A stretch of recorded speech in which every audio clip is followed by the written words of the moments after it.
সকাল কয়টা বাজে? কখন রান্না করবি? ধুত্তরি, আজকে অফিসেই যাব না। খা, যেই সব রান্না করেছিস তুই খা, মর এখন। আমি তোমাকে কত ভালোবেসেছিলাম, তুমি আমাকে এইভাবে কষ্ট দিলে। আমি চলে যাচ্ছি, থাকো তোমরা। যেও না মা, দাঁড়াও, আমাকে নিয়ে যাও মা। বাবা, তুমি কেন আসতে গেলে? তুমি তোমার বাবার কাছেই থেকে যেতে। আপনাদেরকে ধন্যবাদ, সবাই আমার অনুষ্ঠানে উপস্থিত হয়েছেন, ধন্যবাদ। তোমার বাবাকে রেখে চলে আসলাম, অনেক কষ্ট হচ্ছে, অনেক কান্না পাচ্ছে।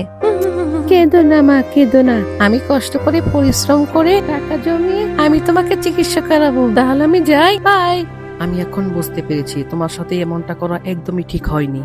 তারপরে আমি মায়ের চিকিৎসা করার জন্য পরিশ্রম করতে লাগলাম এবং রাস্তায় রাস্তায় ঘুরে হকারগিরি করতে লাগলাম। তারপরে আমি মায়ের জন্য কেক নিয়ে গেলাম, কিন্তু দেখি মনটা অনেক খারাপ হয়ে গেল। মা অনেক ব্যথায় কাতরাচ্ছে। তারপরে আমি মাকে নিয়ে চিকিৎসা করাই এবং আমার একজন ফুটফুটে বোন জন্ম নেয় এবং তাদেরকে নিয়ে আমি অনেক সুখে শান্তিতে বসবাস করতে লাগলাম এবং আমরা মা ছেলে উভয়ই অনেক খুশি হই। এইদিকে আমার বাবাও তার ভুল বুঝতে পারে, কিন্তু এখন কিছুই করার নেই।